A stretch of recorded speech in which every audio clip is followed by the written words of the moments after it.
trou noir en eau profonde. Un roman de Éric Simon.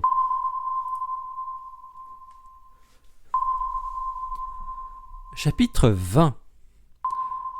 Négociation. Début mai 2018. Jeff Nordling avait sa mine des mauvais jours. Ils étaient mal. Il avait reçu le contenu de la communication de Cathy Irving à Jens Flick. Les scientifiques avaient bien joué. Ils les faisaient tout simplement chanter. Leur arme était une publication dans le journal scientifique le plus célèbre, qui n'était pas un journal américain, mais un journal britannique. Ils n'auraient malheureusement aucun pouvoir de pression sur l'éditeur du journal, Springer, une énorme multinationale de l'édition scientifique dont la holding était anglo-néerlandaise. Ils ne pouvaient pas accepter que la communauté scientifique se mobilise contre les actions de l'agence. Ils ne pouvaient pas accepter que les services soient ridiculisés de la sorte. Même un démenti en bonne et due forme ne serait malheureusement pas efficace. Le mal serait fait. Tout ça à cause de ce foutu transmetteur qu'ils n'avaient pas retrouvé.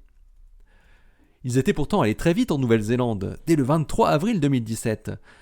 Mais le matériel informatique n'y était pas. Ils n'avaient su que l'endroit final de dépôt du matériel de l'ICL. Ce qu'ils n'avaient pas su, c'était qu'une partie, dont le serveur d'acquisition de grande capacité de stockage où était branché le dongle, devait être prêtée pour quelques mois à une équipe de physiciens qui développait un détecteur d'ondes radio embarqué sur un ballon stratosphérique et qui était installé à McMurdo.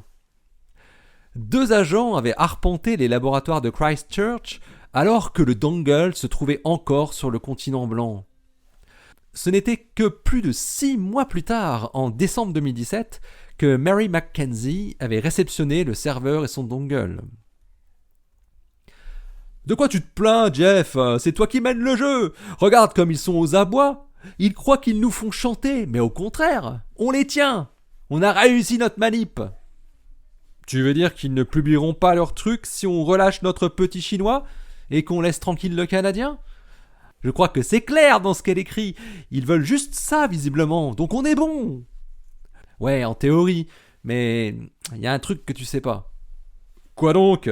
Demanda l'assistant analyste qui secondait Jeff Nordling dans la gestion des suites de Vanilla. Le destinataire du mail, où Irving balance son article, Jens Flick, un chercheur allemand. Eh ben, c'est pas n'importe qui. Tu veux dire qu'on suivait pas les mails de la fille, mais ceux de l'allemand ?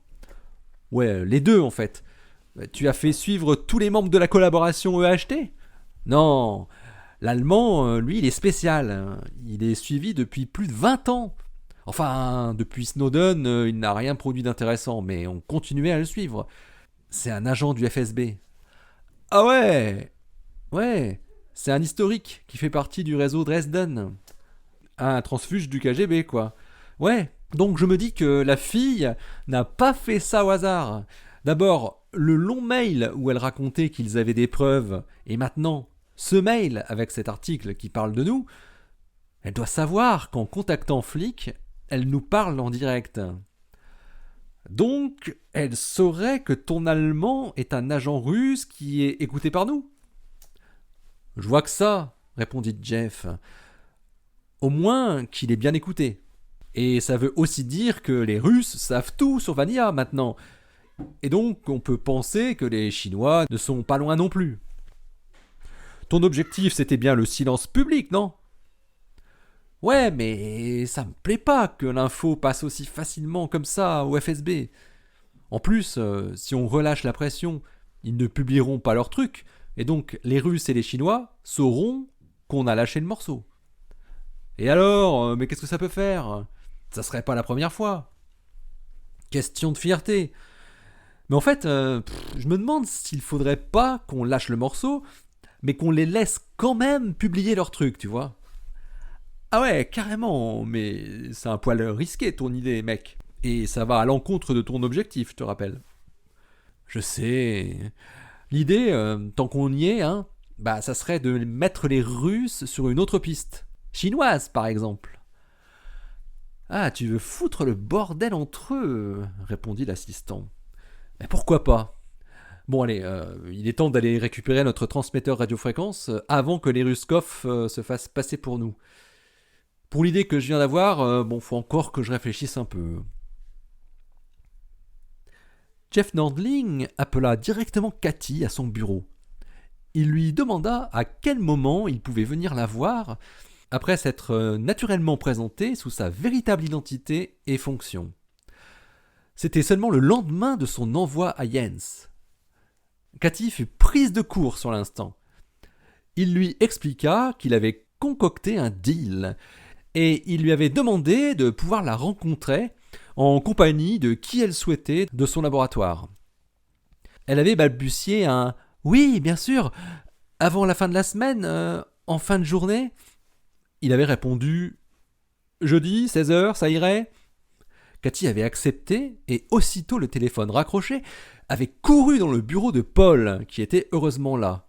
« C'est du délire !» avait embrayé Cathy. « La CIA vient ici jeudi après-midi.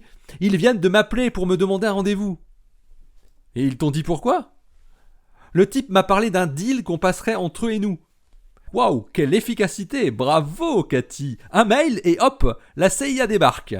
Un deal? Tu penses que ça va marcher, ton article contre la libération de tes ouailles? Tu crois que c'est ça qu'il veut nous proposer? Et il l'a pas précisé, mais sûrement. Et ça serait que nous?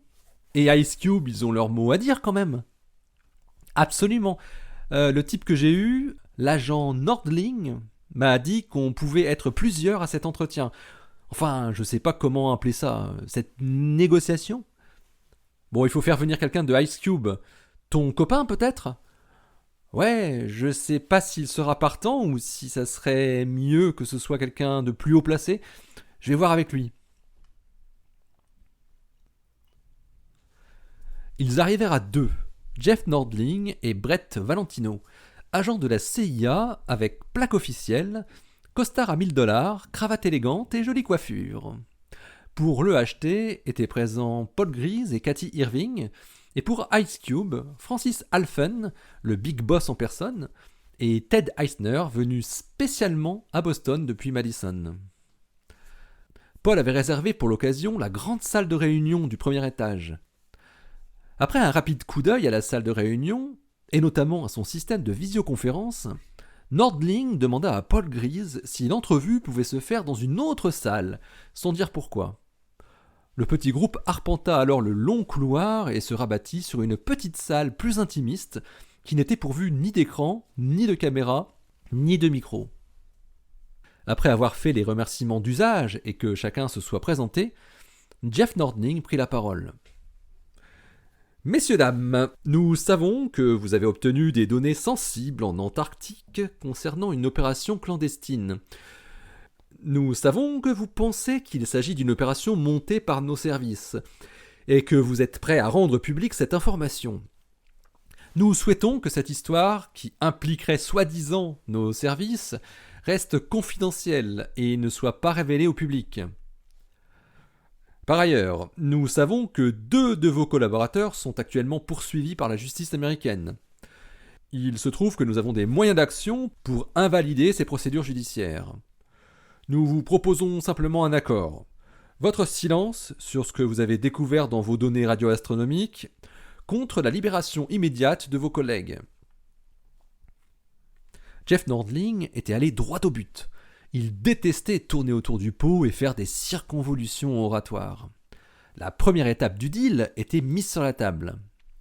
Avant même que l'un ou l'autre des participants ait pu prendre la parole, Jeff ajouta « J'oubliais un point essentiel.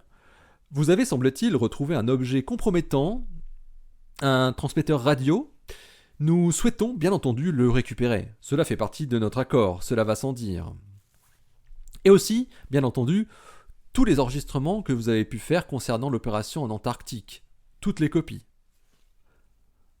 Paul se racla la gorge et dit « Si je vous suis bien, vous êtes en train de dire que ce ne sont pas les services américains qui sont en cause dans cette opération ?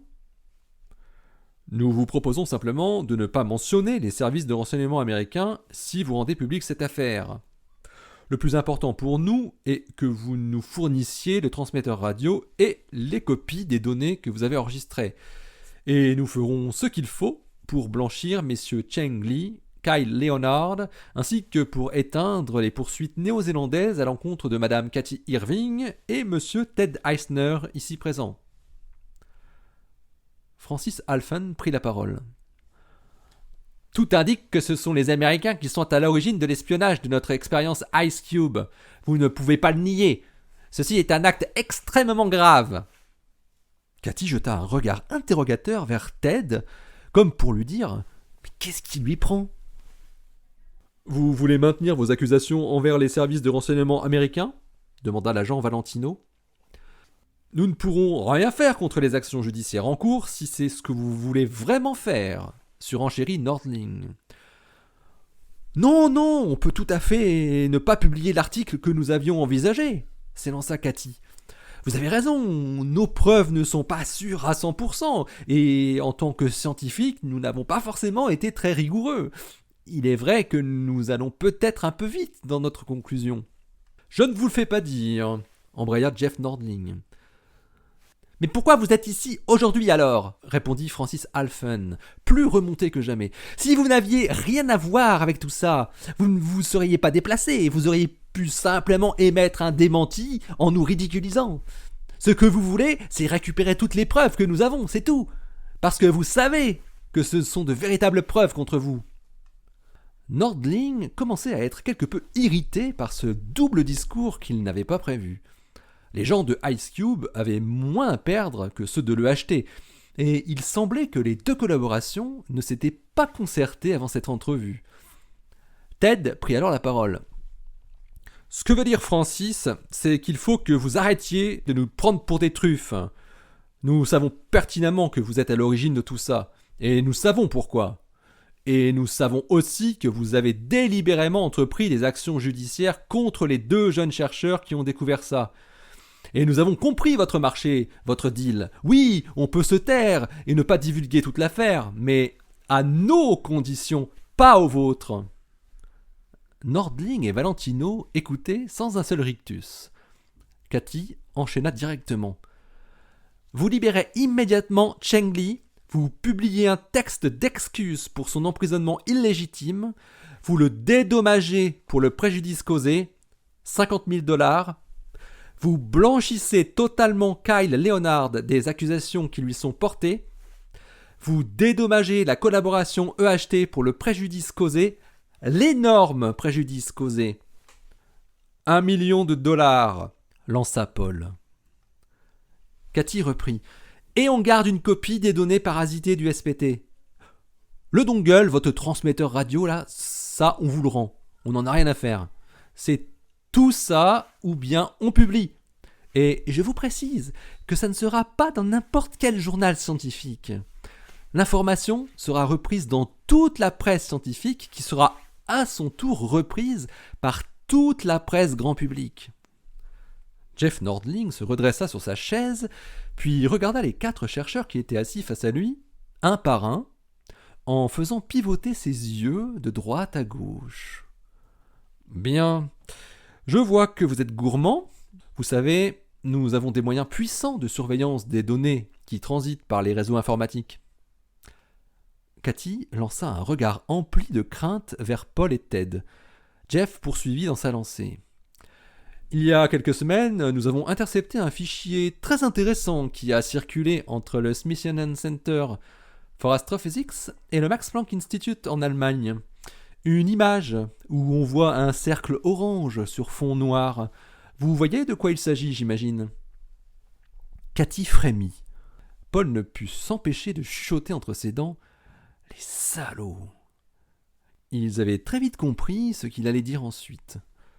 « Vous n'aimeriez pas que cette belle image, historique, si j'ai bien compris, arrive dans les mains de n'importe qui avant que vous le décidiez, n'est-ce pas ? Vous appelez ça un embargo, je crois. On a aussi pas mal de morceaux de code en notre possession. Et je connais une expérience qui s'appelle GMVA qui pourrait être très intéressée. » Jeff Nordling avait sorti ses dernières cartes, et elles étaient dévastatrices pour Paul. Il continua son argumentaire. « Donc, ce qu'on va faire, c'est que vous allez oublier votre article, On va récupérer le transmetteur et en échange, on ne diffuse pas votre image de donut cosmique et je mets vos codes dans un tiroir. On vous laisse vos données du SPT si vous voulez, mais on prend une copie. Pas de transfert d'argent. Voilà, c'est à prendre ou à laisser. À vous de voir. Paul et Francis se regardaient comme Ted et Cathy, à la fois abasourdis et animés d'une colère vaine. Paul reprit la parole. « Il faut que l'on parle entre nous, laissez-nous quelques minutes. Vous pouvez rester là, il y a une machine à café juste à côté si vous voulez. »« Merci, » fit Valentino avec un sourire non fin. Les 4 chercheurs quittèrent la petite salle pour aller s'asseoir dans la grande salle qu'ils avaient prévue initialement. Paul et Cathy s'étaient assis côte à côte et Ted et Francis en face d'eux. « Bon, il faut que je vous explique, commença Paul. L'image dont a parlé l'agent de la CIA, c'est effectivement historique. C'est le résultat d'années de travail acharné. Je pense que vous comprenez ce que ça veut dire pour nous. C'est notre première image réussie d'une silhouette de trou noir. M87 étoiles. »« Alors vous avez vraiment réussi ?» s'exclama Francis Halfen. « Eh oui, elle est issue de notre campagne de 2017, celle-là même où ils nous ont bousillé nos données du SPT, et avec lesquelles on aurait pu avoir Sagittarius à étoiles. Mais on a quand même pu avoir M87 étoiles, parce qu'on n'avait pas besoin du SPT pour celui-là.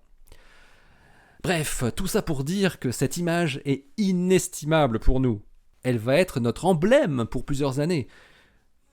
On a prévu de faire plusieurs articles sur cette campagne d'observation, avec des conférences de presse où on présentera cette image, cet aboutissement. On ne peut pas prendre le risque qu'il y ait des fuites avant la date qu'on aura choisie. Concernant la divulgation de nos codes de reconstruction à la collaboration concurrente, je trouve ça d'un mesquin. Ça me ferait mal, mais toujours moins que la fuite dans la presse de notre image de M87 étoiles. « Je comprends, Paul, » fit Francis. « Je comprends. On ne peut plus rien négocier. »« Excusez-moi, mais pour le dédommagement de Cheng, au moins, il faudrait faire quelque chose, » répondit Cathy, qui ne paraissait pas aussi abattue que Paul. « Oui, mais on n'est plus en position de force, tu le vois bien, » répondit Paul. « Il a dit qu'on pouvait garder les données. Eh ben, on peut leur proposer de tout prendre. De toute façon, on ne pourra jamais rien en tirer de ces données. Elles sont impossibles à traiter pour en extraire le signal de Sagittarius à étoile. Je suis formel là-dessus. Donc, on peut peut-être leur proposer ces datas exclusives contre le dédommagement de Cheng. Comme si on n'avait jamais rien détecté, comme si le SPT était HS en avril 2017. Faites comme vous le sentez. Là-dessus, nous, on ne peut rien dire, même si c'est notre signal qui se retrouve dans ces données. De toute façon, ils les ont déjà eues entre les mains. Là, c'est plus une histoire d'effacer des traces. Moi, je pense au pauvre Cheng qui croupit dans sa cellule depuis 3 semaines maintenant, alors qu'il n'a rien fait de mal, il a juste fait son boulot, et super bien en plus. Ça vaut bien 50 000 $, ça, au minimum. Oui, ok, on tente ça, on verra bien. S'ils refusent, on ne peut rien du tout. Ils nous demanderont certainement de signer un papier qui nous engagera à ne plus jamais rien dire là-dessus. Il ne faudra pas être surpris, ajouta Paul. « Ne signez rien avant d'avoir tout lu, hein, c'est mon conseil, » reprit Ted. « On ne sait jamais ce qui se cache dans les petites lignes. »« Oui, bien sûr, on est d'accord, c'est clair, » répondit Francis. Ils retournèrent rapidement dans la petite salle de réunion où les attendaient Nordling et Valentino. « Messieurs, dames, c'est Paul qui reprit la parole. Nous avons une dernière proposition à vous faire. Pour le reste, nous sommes globalement d'accord. Nous ne voulons à aucun prix que notre image de M87 étoiles sorte de manière incontrôlée. Nous ne publierons donc pas notre article accusateur et nous renonçons à notre demande de dédommagement pour la collaboration scientifique. En revanche, nous souhaitons qu'il y ait un dédommagement pour le préjudice causé envers Cheng Li à la hauteur de ce que nous avons énoncé tout à l'heure, c'est-à-dire 50 000 $. En contrepartie, nous acceptons de vous laisser en exclusivité toutes les données du SPT qui sont en cause, et bien sûr le transmetteur radio. Nous ne voulons plus entendre parler de toute cette histoire. Voilà qui paraît plus sage, dit Nordling. Je crois que nous allons pouvoir sceller notre accord. Je vais briefer notre service juridique qui va vous transmettre avant la fin de la journée le protocole d'accord qui nous liera dorénavant. Il va de soi que, en tant que représentant de vos consortiums scientifiques, vous vous engagez en leur nom. Vous devrez donc faire respecter cet accord à tous vos membres, où qu'ils se trouvent dans le monde. Oui, c'est bien comme ça que nous l'avons compris, je pense, fit Francis en regardant Paul. Oui, bien sûr, tout à fait, répondit Paul. Il y eut un court silence, puis Cathy se redressa. Bon, maintenant qu'on est arrivé à un accord, même si on ne l'a pas encore signé officiellement, j'aimerais vous poser 2 questions, osa Cathy. Nordling la dévisageait. Elle poursuivit. C'était vous à Christchurch quand Léa Goldstein a rapporté les premiers disques durs? Vous pensiez qu'elle avait le dongle avec elle, c'est ça? Vous saviez qu'on vous avait capté et vous pensiez qu'on avait déjà analysé les données et qu'on avait déjà tout compris? Je ne vois pas à quoi vous faites allusion, répondit Nordling. Je préfère ne pas chercher à savoir, pour tout vous dire. Ok, donc c'était vous. Et ma dernière question, c'est vous aussi qui étiez derrière l'attaque de nos équipes au LMT au Mexique il y a 1 mois? Vous pouvez nous le dire maintenant, vous savez, puisqu'on ne dira rien. Le ton ironique de Cathy déplaisait visiblement aux agents Nordling et Valentino. Vous pouvez nous accuser de tout ce que vous voudrez, Madame Irving, vous serez, je le crains, toujours en dessous de la réalité, répondit Jeff Nordling, qui faisait sourire Valentino.